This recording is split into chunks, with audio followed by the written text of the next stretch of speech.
Ang gagawin natin ay kung paano gagamitin ang chroma key sa KineMaster app. Punta tayo sa media. Kuha tayo ng background dito sa media browser. Piliin natin yung block. Ilagay natin siya sa 15 seconds. Or okay, 12 na lang. 12. Okay, 12 seconds. Punta ulit tayo sa layer. Then media. Kunin natin yung ating background.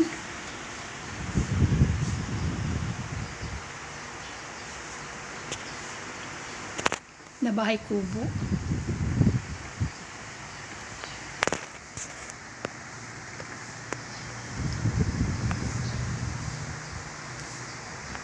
Ito guys.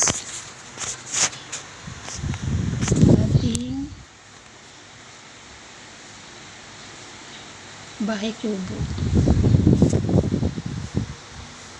I-fit lang natin ng maayos. So, okay na yan.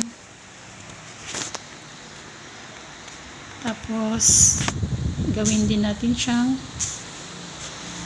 12 seconds. Okay. Next layer ulit. And then media. And then, po tayo ng ibon. Siyempre guys, kailangan natin yung ibon kasi meron tayong mga kahoy-kahoy.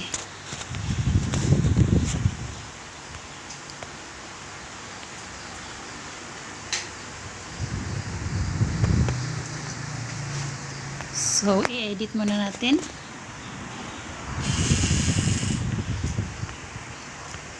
Punta kayo sa inyong chroma key, enable nyo.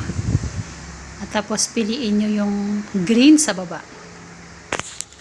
Tapos ilagay nyo lang, isentro nyo lang kung saan nyo siya gusto paliparin banda.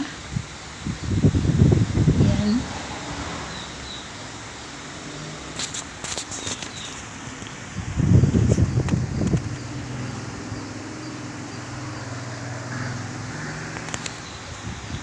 Masyadong mataas yung lipad ng ating ibon guys.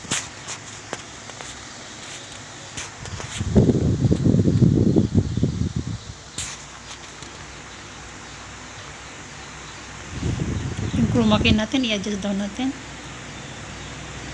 Medyo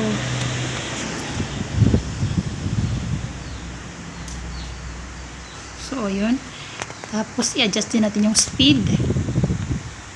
Gawin natin 0.5 kasi mahaba yung ating background na 12 seconds para mag-pair siya. So, ayan, medyo humina yung lipad ng mga ibon.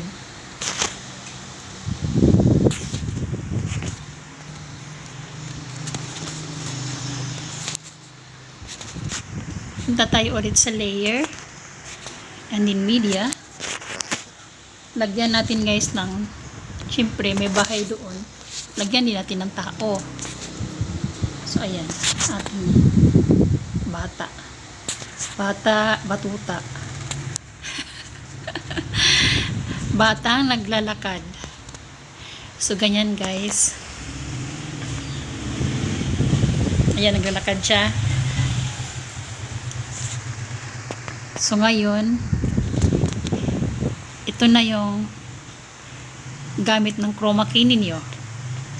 Enable nyo and then i-balance nyo na kailangan lumitaw yung bata, yung hindi siya natatabunan sa inyong background. Adjust nyo lang ganyan. Napakasimple guys gamitin ang chroma key.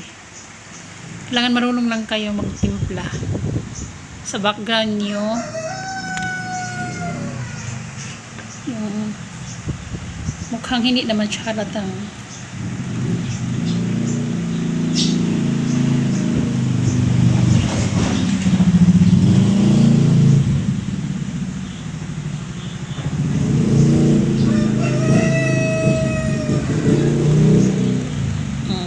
guys. Tingnan nyo.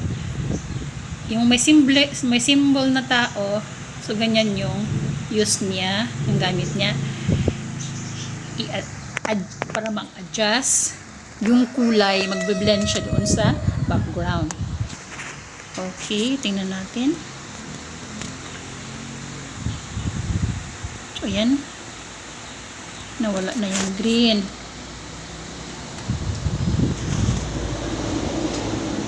Ayusin lang natin yung pwesto ng bata.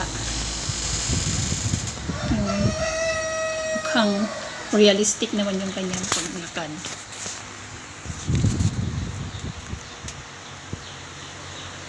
So, yun. Okay na guys. So, ngayon, gawin natin. Kailangan maglakad siya hanggang doon sa dulo. Mula dito, hanggang doon sa dulo. So, adjust ulit.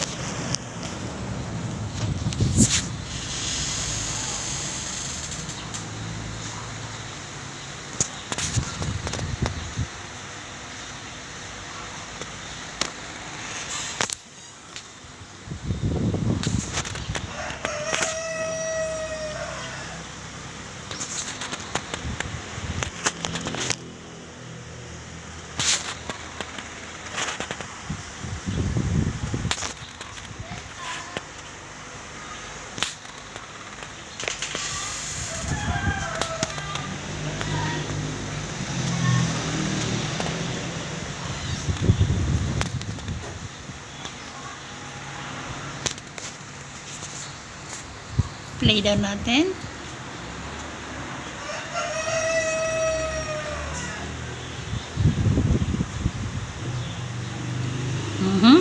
Pwede. Okay na. Tusin lang natin yung kanyang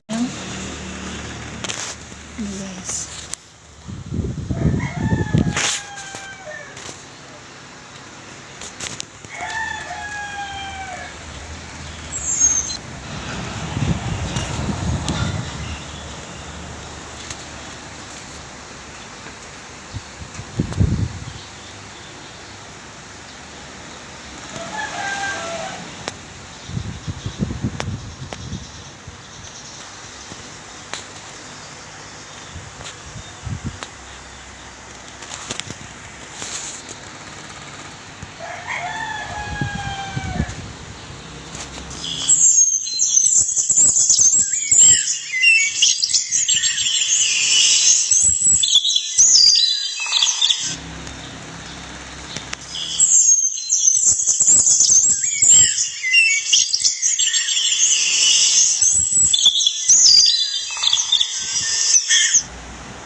Okay guys, perfect yung ating animated video.